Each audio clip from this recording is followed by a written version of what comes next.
Bismillahirrahmanirrahim. Kedudukan tentera Islam. Minggu lepas kita baca kedudukan tentera musyrikin, tentera kafir. Ini kedudukan tentera Islam. Rasulullah sallallahu alaihi wasallam telah mendapat maklumat dari peninjau dan pengintip bahawa kabilah Abu Sufyan telah dapat melepaskan diri. Rasulullah dapat maklumat daripada orang yang ditugaskan untuk mengintip dan meninjau kabilah Abu Sufyan sudah terlepas. Tetapi tentera yang besar dan lengkap bersenjata dari Mekah telah tiba. Apa yang ada pada tentera yang ramai, lengkap dengan senjata. Mereka tidak boleh mengelak dari berlakunya pertempuran. Kerana kalau dibiarkan tanpa pertempuran berarti kaum Quraisy telah mendapat kemenangan moral dari segi politik dan tentera, serta mendapat kedudukan yang kuat di semenanjung Arab dan memungkinkan mereka bermahrajalela sesuka hati.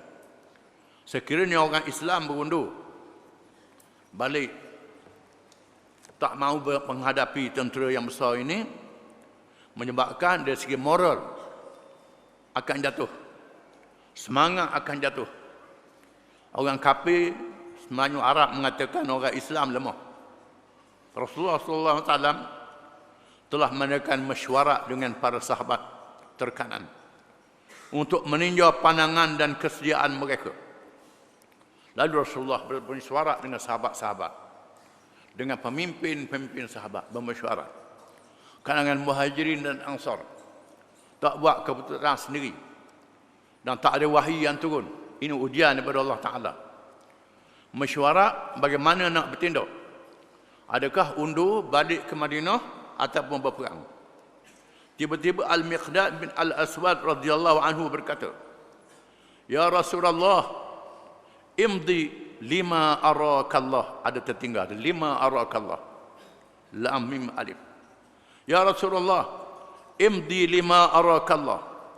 Fanahnu ma'ak. Wallahi la naqulu laka kama qalat banu Israel li Musa. Izhab anta wa rabbuka faqatila. Inna hahuna qa'idun. Walakin izhab anta wa rabbuka faqatila. Inna ma'akuma muqatilun.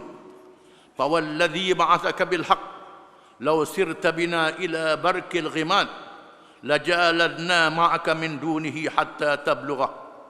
Maksudnya, kata Miqdad, "Wahai Rasulullah, teruskanlah apa yang telah ditunjukkan kepadamu oleh Allah. Kami bersama, demi Allah, kami tidak berkata kepadamu sebagaimana Bani Israel berkata kepada Nabi Musa, 'Pergilah kamu bersama Tuhanmu. Berperanglah kamu berdua. Kami mahu tinggal di sini sahaja.' Tetapi kami berkata, 'Pergilah kamu bersama Tuhanmu. Kami pasti akan berperang bersama kamu berdua,' yakni Allah dan Rasul. 'Maka demi Tuhan yang membangkitkan kamu dengan kebenaran, kalau engkau berjalan dengan kami ke Birkil Ghimad, satu tempat yang jauh di Yaman, nescaya kami pergi bersamamu sehingga sampai walau apapun yang terjadi," kata Miqdad. Ucapan yang penuh semangat.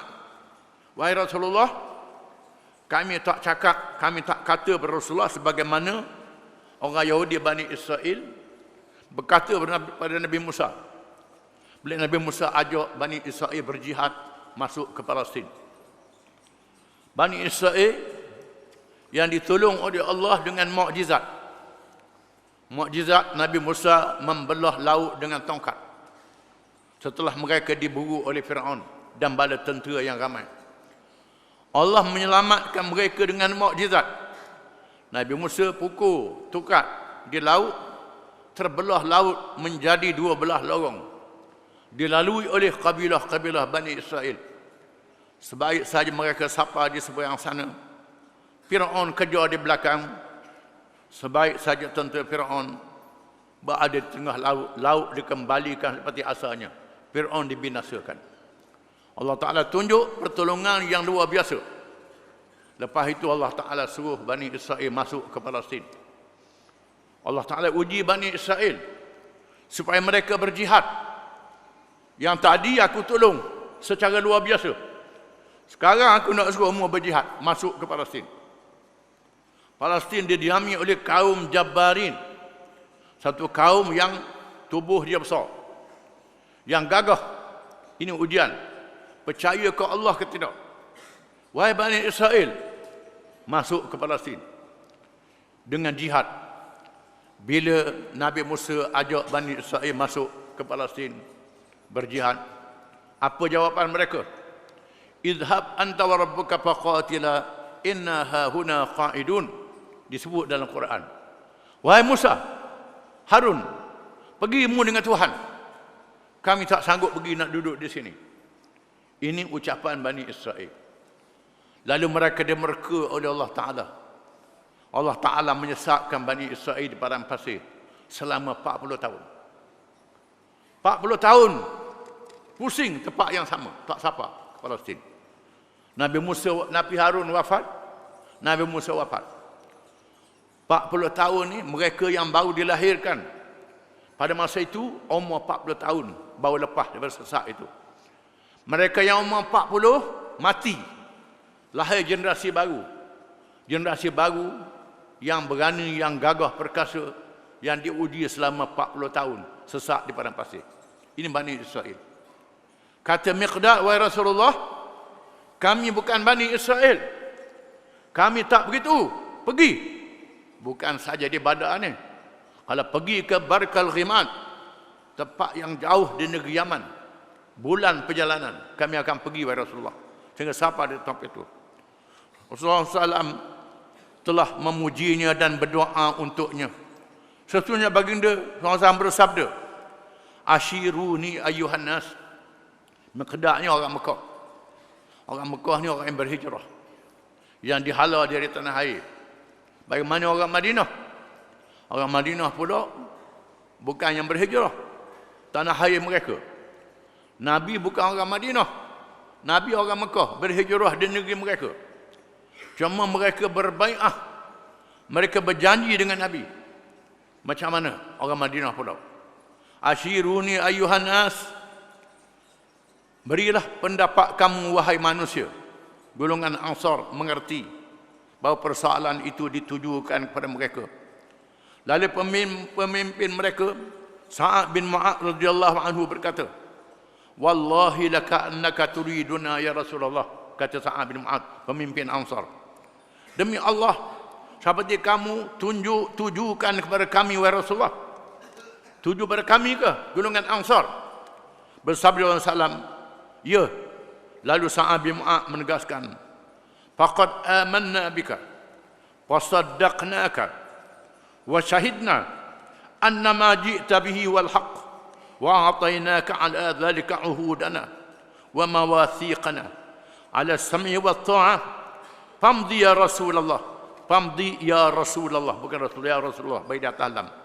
Lima aradta fa walladhi ba'athaka bil haqq law ista'radta bina hadzal bahr faqudtahu la khudnahu ma'aka ma takhallafa minna rajulun wahidun wa ma nakru an nalqa bina aduwana ghadan inna la suburun fil harbi suduqun fil liqa wa Allah yurika minna ma taqarru bihi ainuk pasir bina ala barakatillah. Kata Sa'ad bin Mu'adz, maksudnya, demi sesungguhnya kami telah beriman kepadamu wahai Rasulullah. Kami beriman kepadamu, percaya kepadamu. Kami bersaksi bahawa apa-apa yang kamu datangkan kepada kami itulah yang benar, dan kami berikan atas dasar itu janji-janji dan ikatan kesetiaan. Kami bersedia mendengar dan taat kepadamu. Maka teruskanlah wahai Rasulullah kepada apa sahaja yang engkau kehendaki. Maka demi Tuhan yang membangkitkan kamu, kata dia, demi Tuhan membangkitkan kamu menjadi Rasul dengan kebenaran. Kalau sekiranya kamu berbentangkan kepada kami laut yang luas, lalu engkau mengharunginya, Nescaya kami akan mengharunginya bersamamu. Tiada seorang pun di antara kami akan mundur ke belakang. Dan tidaklah kami merasai benci kepada engkau bertemu musuh, dan kami akan bersamamu besok. Sesungguhnya kami orang Madinah ni adalah orang-orang yang sabar di medan perang. Benar mengatakan apa yang kami katakan sekiranya bertempur dengan musuh, dan mudah-mudahan Allah membuktikan kepadamu dari kami apa yang memuaskan hati kamu dengan melihat sendiri apa yang kami lakukan. Marilah kita teruskan perjalanan. Mudah-mudahan Allah memberkati kita, kata Sa'ad bin Mu'adz. Kalau nak tahu, kita perang dulu. Kami akan buktikan keberanian kami. Kami akan tunjuk apa yang kami janji. Rasulullah SAW sangat gembira dengan ucapan itu dan bersabda, siru wa abshiru, fa inna Allah qad wa'adani ihda at-ta'ifataini, wallahi laka'anni la'ana anzuru ila masari'il qaum. Mengikut riwayat sirah Ibnu Hisham. Maksudnya, berjalanlah kamu semua, terimalah berita gembira. Sesungguhnya Allah telah berjanji kepada kamu salah satu dari dua pasukan, pimpinan Abu Sufyan atau Abu Jahal. Demi Allah, seakan-akan aku nampak tempat binasa mereka. Allah Ta'ala telah menunjukkan kepada aku bahawa beberapa pemimpin mereka akan dihapuskan. Allah Ta'ala beri semangat kepada Nabi, perkara yang diilhamkan, yang diberi tahu oleh Allah kepada Nabi, kalau berperang, kamu boleh mencapai apa dengan gerakan peninjauan. Wallahu a'lam.